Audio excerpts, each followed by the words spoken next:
Bonjour amis, je veux vous parler de la voiture Honda Accord. Les plus jeunes modèles de Honda Accord 7 ont tout juste 10 ans.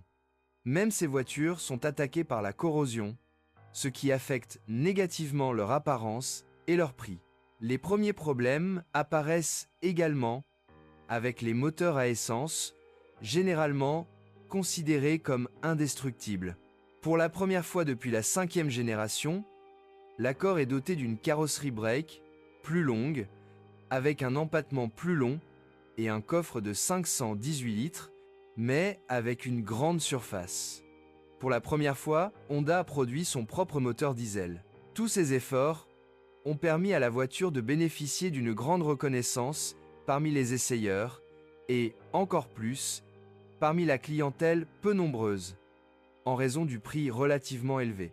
L'Accord a été salué pour sa qualité de fabrication, ses très bonnes caractéristiques de conduite et ses moteurs adaptés à la catégorie de voiture. Le plus impressionnant était le diesel 2,2 i7D, qui développe 140 chevaux et atteint allègrement les 5,0 traits. Mine. Cependant, examinons les voitures à essence, qui ne sont pas aussi fiables qu'on le croit généralement. Mais d'abord, parlons brièvement du diesel.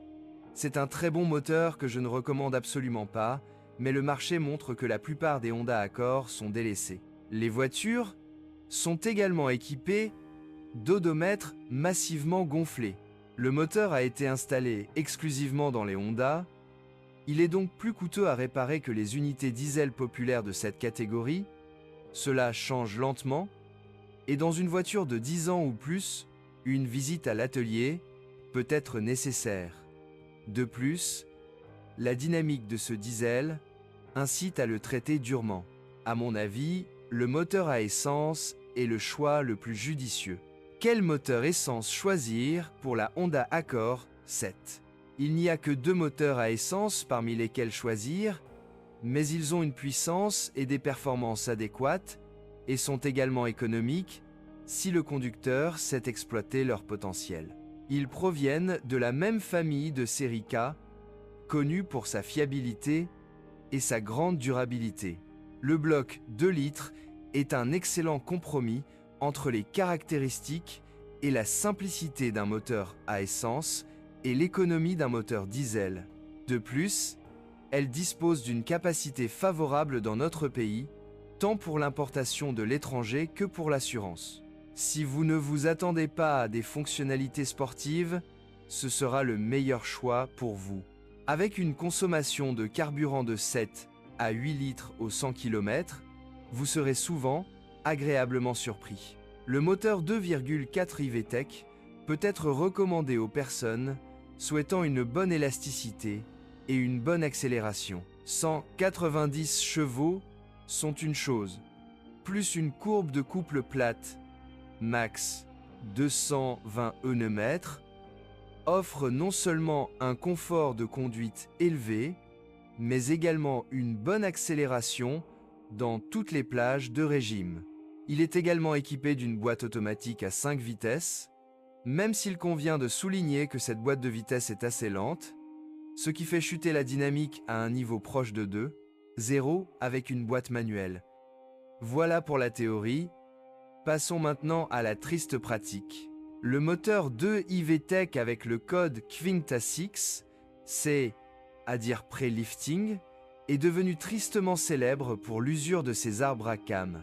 Il a été amélioré après le lifting de 2006 en changeant le code en QuinkZ2. Aucun problème n'a été signalé à son sujet pour le moment. L'usure accélérée des arbres a été imputée à la faiblesse du matériau dont ils étaient faits, mais récemment, il est apparu que ce moteur avait probablement des problèmes avec le système de lubrification. Les cas de frottement du piston contre la paroi du cylindre lors de la conduite à grande vitesse sont de plus en plus fréquents. Nous parlons de vitesses supérieures aux limites autorisées sur les autoroutes. Il n'y a aucun moyen de prédire quand cela se produira. En principe, après une telle panne, le moteur est bon pour la ferraille. La seule solution raisonnable, si l'on veut que la voiture serve plus longtemps, est de la remplacer par un moteur restylé. Hormis les problèmes de grippage mentionnés ci-dessus, le moteur 2 ne pose pas d'autres problèmes, hormis les moteurs équipés d'une installation à gaz. Une négligence dans le réglage du jeu des soupapes entraîne rapidement des pannes de culasse. Un choix plus sûr semble être le moteur Kving 4, avec une plus grande cylindrée et une plus grande puissance. Malheureusement, ce n'est pas non plus une certitude, car c'est là que les premiers problèmes commencent à apparaître avec les arbres à cames, cette fois-ci uniquement ceux d'échappement qui sont sujets à l'usure. Ce n'est cependant pas un défaut courant. Les experts Honda affirment que cela peut être dû à un kilométrage très élevé et à l'utilisation d'une huile inadaptée. Alors, quel moteur peut être considéré comme le meilleur dans la Honda Accord? Il s'agit du moteur 2 post-lifting, qui pour le moment semble être la plus grande certitude. Il n'y a probablement pas lieu de s'inquiéter du moteur 2,4, à moins qu'il n'ait un kilométrage très élevé ou une installation au gaz et qu'il ait été entretenu au prix coûtant. Le Pré-Lifting 2 est un terrain fertile sur lequel vous pouvez marcher peu de temps après l'achat. Comment prolonger la durée de vie d'un moteur essence Honda Accord? Tout d'abord, prenez soin du service d'huile. Changez-le tous les 15 km. Utilisez la viscosité recommandée de 5W30 et choisissez des produits de haute qualité. Il faut également garder un œil sur son niveau, surtout dans le moteur Kving 4, qui peut beaucoup brûler. Vérifiez la jauge tous les 1000 chevaux. Défaut courant de la Honda Accord. Dans l'ensemble, ce modèle est fiable et durable, mais paradoxalement, c'est pourquoi il est souvent négligé. Dans la pratique, la plupart des copies nécessitent des réparations plus sérieuses. Tout d'abord, les systèmes de freinage et de direction, étriers bloqués, manque d'entretien, crémaillère qui fuit, panne des pompes de direction assistée et de leurs flexibles. C'est presque la norme. Un problème assez courant est celui des arbres de transmission desserrés. Ils se corrodent à l'endroit où l'amortisseur de vibration en caoutchouc est monté jusqu'à ce qu'il se brise. Il existe également un problème connu avec la rupture des axes du bras de suspension inférieur. Cela se produit soudainement, mais cela affecte principalement les pièces non originales ou d'usine avec un kilométrage très élevé. La corrosion de la carrosserie, en particulier des passages de roues arrière, est un problème connu depuis des années. Les accords touraires sont plus sensibles à ce problème. Une peinture fine offre une mauvaise protection à la carrosserie.